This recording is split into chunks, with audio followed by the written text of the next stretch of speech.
రైలు నుంచి జారిపడి నవదంపతులు ప్రాణాలు కోల్పోయారు. ఈ ఘటన యాదాద్రి భువనగిరి జిల్లా వంగపల్లి ఆలేరు రైలు మార్గంలో జరిగింది. మృతులిద్దరూ కూడా ఏపీకి సంబంధించి పార్వతీపురం మన్యం జిల్లా వాసులే. అదే జిల్లాలోని గరుగుబెల్లి మండలం రావుపల్లికి చెందిన కోరాడ సింహాచలానికి అంకవరం గ్రామానికి చెందిన భవానీతో 2 నెలల క్రితం పెళ్లైంది. సింహాచలం హైదరాబాద్లోని ఒక రసాయన పరిశ్రమలో పనిచేస్తున్నాడు. విజయవాడలోని బంధువుల ఇంటికి వెళ్లేందుకు మచిలీపట్నం ఎక్స్ప్రెస్ ఎక్కారు. రైలు వంగపల్లి రైల్వే స్టేషన్ దాటిన తర్వాత డోర్ వద్ద నిలబడి ఉండగా ఇద్దరూ జారిపడి చనిపోయారు. ఉదయం విధుల్లో ఉన్న ట్రాక్మెన్ గమనించి రైల్వే పోలీసులకు సమాచారం ఇవ్వడంతో ఈ విషాదం వెలుగులోకి వచ్చింది.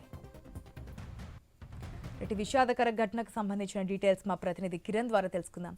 రైట్ కిరణ్, అందుకే సాధారణంగా చెప్తుంటారు ట్రైన్ ఎక్కినప్పుడు చాలా జాగ్రత్తగా ఉండాలి, ఆ గేట్స్ వద్ద నిలబడొద్దు అని చెప్పి. కానీ ఇద్దరు పెద్దవాళ్ళే. అసలు ఎట్లా జరిగింది ఈ ఘటన? కుటుంబ సభ్యులు ఏమంటున్నారు?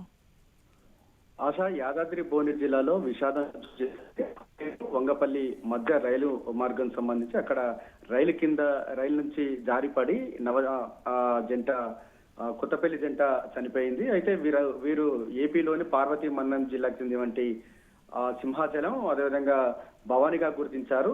సింహాచలం హైదరాబాద్ లోని ఒక పరిశ్రమలో పనిచేస్తా ఉన్నారు. రాత్రి సమయంలో దంపతులు ఇద్దరు మచిలీపట్నంకు వెళ్తున్నటువంటి క్రమంలో ఇద్దరు ఆ డోర్ దగ్గర కూర్చొని సరదాగా ముచ్చట్లు పెట్టుకుంటున్నటువంటి క్రమంలో ఒకసారిగా భార్య జారి కింద పడుతున్నటువంటి క్రమంలో ఆమెని పట్టుకునేటువంటి క్రమంలో కూడా సింహాచలం కూడా చనిపోయినట్టు కూడా తెలుస్తా ఉంది. ఈ ఘటనలో ఇద్దరు కూడా చనిపోయారు. అయితే ఆ పడిపోయిన ట్రైన్ దాదాపు 120 స్పీడ్ లో ఉన్నట్టు కూడా తెలుసా ఉంది. స్పాట్ లోనే ఒక్కసారిగా కింద పడినటువంటి క్షణాల్లోనే ఇద్దరు చనిపోయినట్టు కూడా తెలుసా ఉంది. ఈ ఘటన సంబంధించి ఈ రోజు ఉదయం అక్కడ రైల్వే ట్రాక్మెన్ విధులు నిర్వహిస్తున్నటువంటి క్రమంలో సమాచారం పోలీసులకు అందించారు. ఈ ఘటనపై కూడా కేసు నమోదు చేసుకుంటూ పోలీసులు దర్యాప్తు చేస్తామన్నారు.